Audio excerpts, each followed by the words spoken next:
Bila ku angkat tangan, ku menyerah.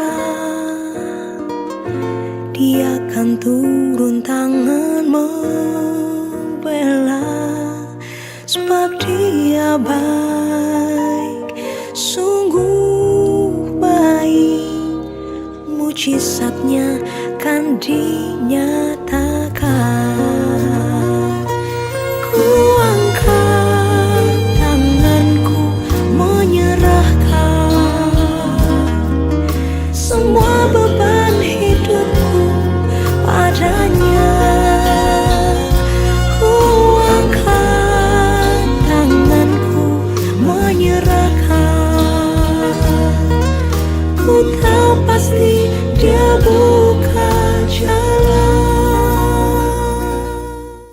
Selamat pagi bagi kita sekalian. Salam sejahtera. Saudara, pagi ini kita sudah bangun. Kita akan beraktivitas. Namun sebelumnya mari kita berdoa untuk mendengarkan firman Tuhan. Terima kasih Tuhan karena kami sudah bangun. Kami mau beraktivitas. Namun sebelumnya kami akan merenungkan firman-Mu. Berkati hamba-Mu, berkati kami yang mendengarkannya. Dalam nama Tuhan Yesus kami berdoa. Amin. Saudara yang kekasih dalam nama Tuhan Yesus, firman Tuhan yang akan kita renungkan terambil dari kitab Amsal pasal 21 ayatnya yang ke-15. Demikian firman Tuhan. Melakukan keadilan adalah kesukaan bagi orang benar, tetapi menakutkan orang yang berbuat jahat. Saudara, kata keadilan sering kita dengar. Sering kita mengucapkan, berbuat adillah dalam hidupmu dimanapun kau berada. Tentunya kata keadilan ini sudah sejak kecil kita mendengar.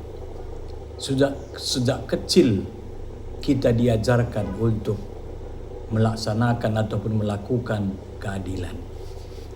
Saudara, apakah yang dimaksud dengan keadilan? Keadilan ialah memberikan hak kepada yang berhak menerimanya.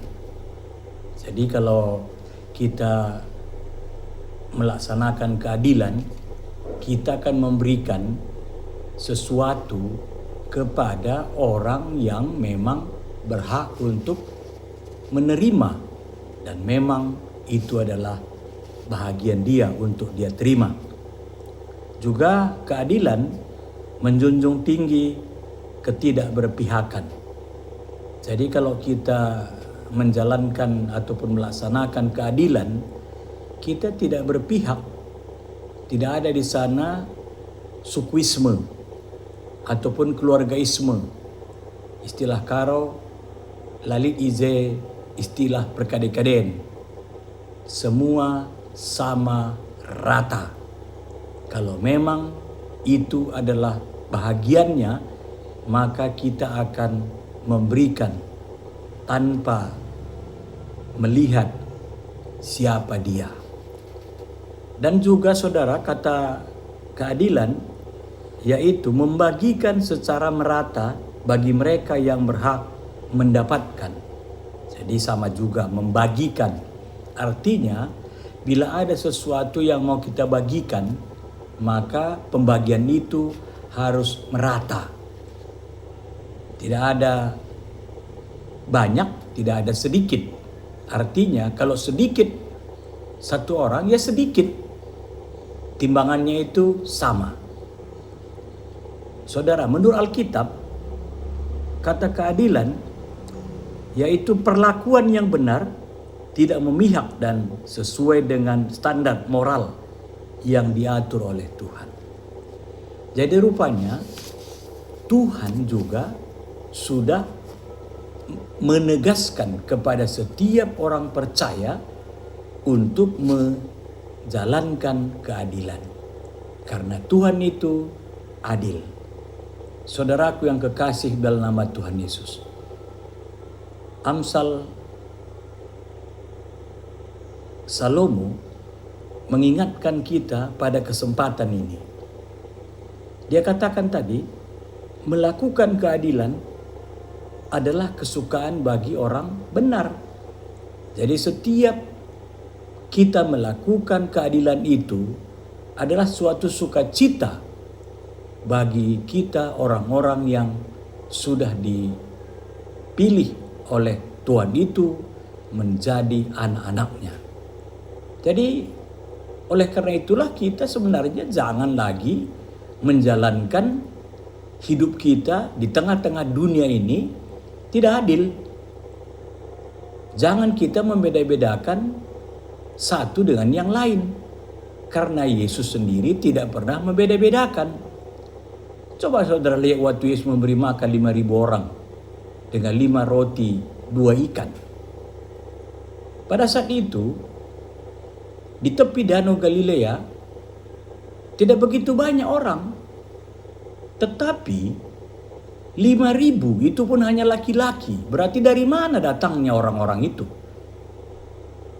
Dan semuanya itu bukan orang Yahudi saja. Tetapi pasti ada orang lain, suku yang lain. Tuhan Yesus dan murid-muridnya tidak mengatakan, kamu yang bukan orang Yahudi, jangan kau makan. Ini adalah milik orang Yahudi ataupun untuk orang Yahudi.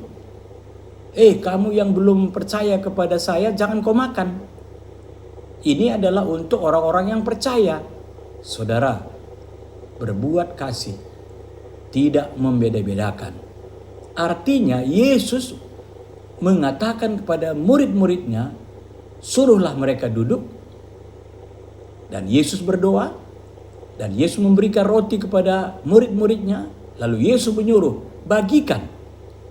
Semuanya mendapatkan bagian sesuai dengan kebutuhannya masing-masing. Dan semuanya kenyang. Semuanya menikmati apa yang sudah dibagikan oleh murid-murid yang sudah didoakan oleh Tuhan Yesus.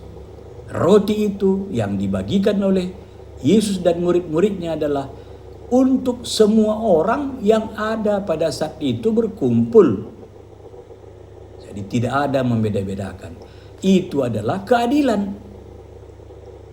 Dan banyak kita lihat contoh-contoh dalam Alkitab bahwa keadilan itu ditunjukkan oleh Yesus. Dia menyembuhkan orang sakit.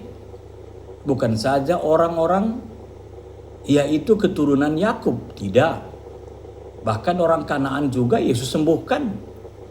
Karena memang kehadirannya di dunia ini adalah menunjukkan keadilan itu. Jadi keadilan itu ditunjukkan kepada semua orang. Dan dibuatnya untuk semua orang. Bukan kepada kelompok-kelompok tertentu. Saudaraku yang kekasih, itulah merupakan kesukaan bagi orang benar. Berpulang kepada kita, saudara. Apakah kita ini orang benar atau tidak? Kalau kita orang benar, kesukaan kita adalah melaksanakan keadilan dalam hidup. Jadi jangan sekali-kali kita membeda-bedakan dalam kehidupan ini. Bagi Tuhan tidak ada beda. Karena lagu anak sekolah minggu dulu kita dengar, Yesus cinta semua bangsa. Yesus cinta semua bangsa. Jadi Yesus cinta semua bangsa. Semua manusia dia cintai. Berkatnya itu diberikan kepada setiap manusia. Itu maka Yesus katakan, marilah semua kamu yang berbeban berat. Aku akan memberikan kelegaan kepadamu. Yesus tidak mengatakan, marilah kamu orang-orang Yahudi ataupun orang-orang Israel ataupun orang-orang yang sudah percaya. Tidak. Semua, siapa yang merasakan berbeban berat, datang kepada Yesus. Yesus akan memberikan kelegaan kepadanya. Namun saudaraku yang kekasih, Amsal juga mencatat, tetapi menakutkan orang yang berbuat jahat. Saudara, kalau orang-orang jahat memang dia tidak suka keadilan. Bahkan dia juga sering melaksanakan ketidakadilan itu. Nah, itulah yang dilakukan oleh orang-orang Farisi, orang-orang Saduki. Dia sering mengatakan, "Woi, kami menghargai hari Sabat." Tetapi dia tidak menghargai kemanusiaan. Waktu Yesus menyembuhkan seorang di kolam Bethesda pada hari Sabat, orang-orang Farisi bertanya, "Kenapa kau angkat tilammu?" Mereka katakan, "Yang menyuruh aku tadi yang berdiri adalah dia.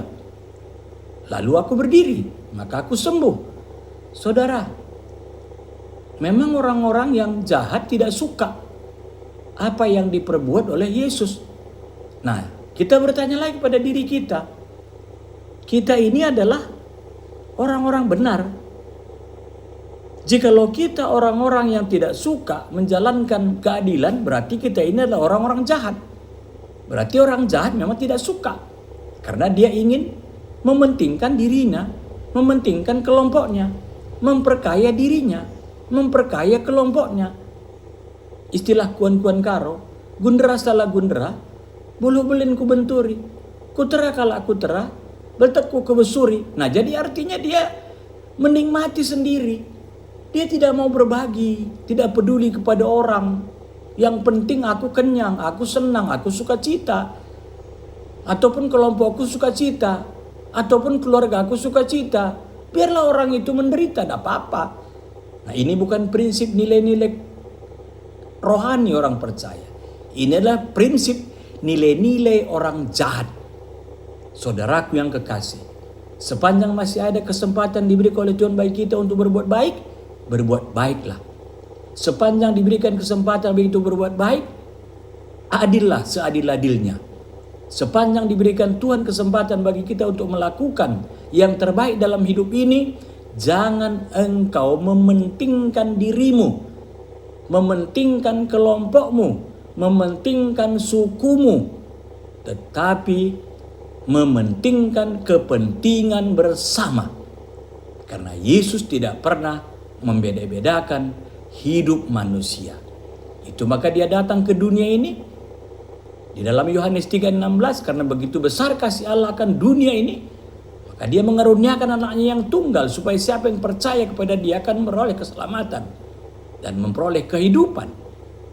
Dunia ini, nah itulah tujuan daripada kehadiran Yesus, untuk menyelamatkan dunia ini. Maka dari itu saudara saya dan saudara, sebagai orang-orang pilihan, sebagai orang-orang percaya, marilah kita tunjukkan sikap hidup Yesus, perbuatan Yesus. Adillah dalam hidup. Jangan kau menjalankan hidupmu dengan tidak mempedulikan orang lain. Kalau hal itu kau lakukan, berarti kamu adalah orang-orang jahat. Selamat pagi dan selamat menjalankan keadilan. Keadilan itu adalah tujuan daripada hidup orang-orang beriman. Tuhan Yesus memberkati. Kita berdoa. Bapa kami dalam surga, kami sudah merenungkan firman-Mu. Berkati kami agar kami menjalankan keadilan dalam hidup kami dan seadil-adilnya. Karena keadilan itu sudah kau tunjukkan dalam dunia ini. Dan memang engkau adalah adil dan seadil-adilnya. Tidak pernah membeda-bedakan orang lain. Terima kasih Bapa di surga. Pagi ini kami akan beraktivitas. Berkati kami. Berkati juga pekerjaan kami. Hidup kami. Dan juga berkati jemaat-jemaat Tuhan yang berulang tahun. Sukacitakan. Yang sakit kau sembuhkan, yang punya pergumulan kau angkat pergumulannya, berjalan bersama dengan Tuhan Yesus. Saat ini kami berdoa untuk GBKP Runggun Studi Alam. Berkati pendeta dan keluarga, berkati pertua diaken, berkati BPMR, berkati Saitun, berkati Mamre, berkati Moria, berkati Permata, berkati KAKR, dan juga guru-guru KAKR. Terutama Bapak, kami mendoakan di mana situasi keadaan GBKP Studi Alam di mana baru-baru ini terjadi penghambatan untuk membangun rumah ibadah. Walaupun IMB-nya sudah keluar, tapi ada sekelompok kecil masyarakat yang masih tidak menyetujui. Tuhan, kami percaya bahwa Kau adalah berkuasa, jauh lebih hebat kuasa-Mu daripada kuasa-kuasa manusia-manusia. Kami doakan agar pada tahun ini GBKP Rugus Studi Alam sudah dapat melanjutkan pembangunan rumah ibadah itu. Mereka sehati sepikir, kami pun sehati sepikir, GBKP sekelas Jakarta Kalimantan akan berdoa terus untuk keberadaan GBKP Studi Alam. Berkati panitia, cukupkan dananya. Terpuji Engkau Bapa, pagi ini juga berkati kami. Hindari kami daripada kecerobohan orang dan juga kecerobohan kami sendiri. Ampunkan dosa kami dalam nama Tuhan Yesus yang sudah mengajar kami berdoa. Bapa kami yang di sorga, dikuduskanlah namamu, datanglah kerajaanmu, jadilah kehendak-Mu di bumi seperti di sorga. Berikanlah kami pada hari ini makanan kami yang secukupnya, dan ampunilah kami akan kesalahan kami, seperti kami juga mengampuni orang bersalah kepada kami.